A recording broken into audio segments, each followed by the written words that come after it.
we looked at this, we found that there was more pressure further down, and that was resulting in the water squirting out really far.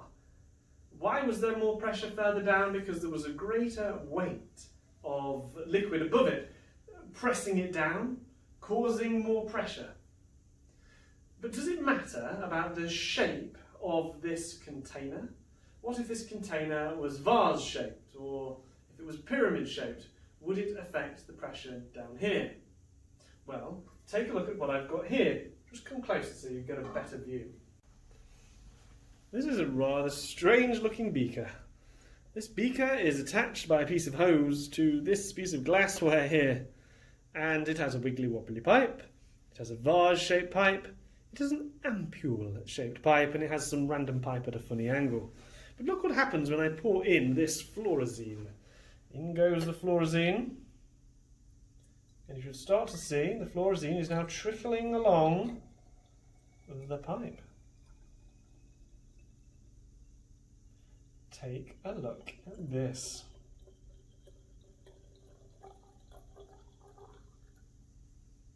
How about that?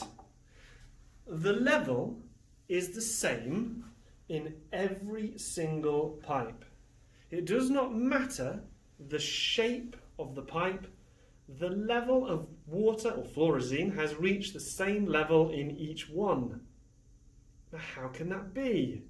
Well, your first thought would be that if there was more liquid adding, above, because of the shape of it, then there'd be more weight, but it's not true.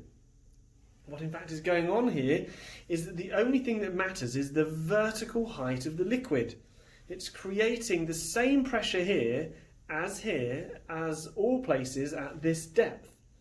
If this was pressing harder down here, then it would be squirting water up the other chutes. But it's not. The pressure is the same down at the bottom of each of these. It is only dependent on the height of the liquid above the point where you're measuring. So the pressure depends on the depth. But does it depend on anything else? Well, yes, indeed it does. Take a look at this apparatus here. We'll come back a little bit so that you can see what is going on. This is something known as Hares apparatus. It is in fact just a syringe.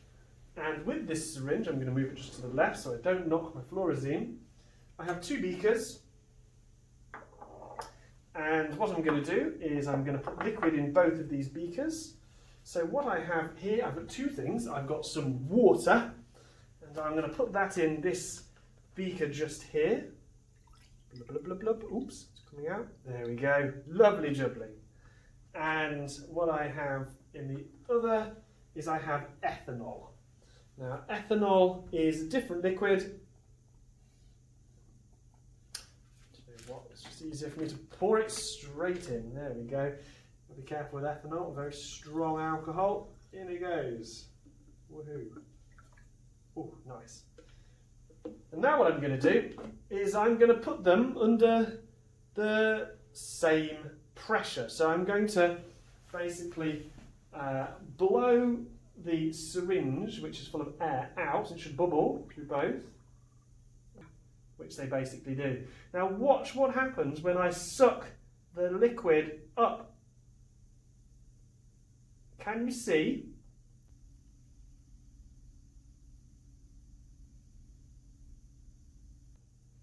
That this one has sucked up to a higher level than that one. So what has happened here is that the pressure has acted differently on these two different liquids. The reason being because of their density. The density of this is less than the density of this. It was not as heavy. The air pressure was capable of lifting more of it up the tube. So what this shows us is that the density of the liquid also affects the pressure you feel at a certain depth in the fluid. Now, as well as the density, another thing that will affect this experiment is the strength of gravity. because we're pulling this liquid up against gravity, if the gravity was stronger, then that would have an effect as well. So we need an equation that links all of this information together. So the equation is that the pressure that we feel as a result of being underwater is equal to a number of different things. So first of all, what could add to that pressure? Well, the density of the fluid. If the density of the fluid is greater, then it's going to be heavier, which is going to put you under more weight, which is going to result in you being under more pressure. But another thing that would make you have a greater force acting on you, a greater weight, would be the force of gravity. That obviously weight is mass times g, isn't it? That if the force of gravity was stronger, you'd be under more weight and therefore you'd be under more pressure. So the gravitational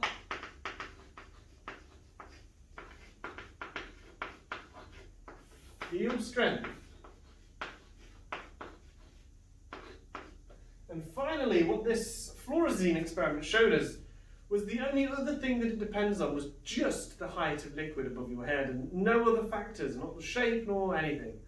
So the height or the depth, we'll call it the height because you understand what that means, just how much water is up above your head. And if we consider the units for all of these, pressure is measured in pascals, density is kilograms per meters cubed, gravitational field strength is newtons per kilogram, and height is in meters. The whole thing can be represented in its symbol form, and it forms a very nice formula that pressure, capital P, is equal to density. Now this is the one that tricks everybody because the symbol for density is the Greek letter rho, which looks a bit like an italicized P. So it kind of looks like that. Rho, gravitational field strength, G, height, H. This is the formula that links the density of the water and the depth at which you have dived to how much pressure you experience.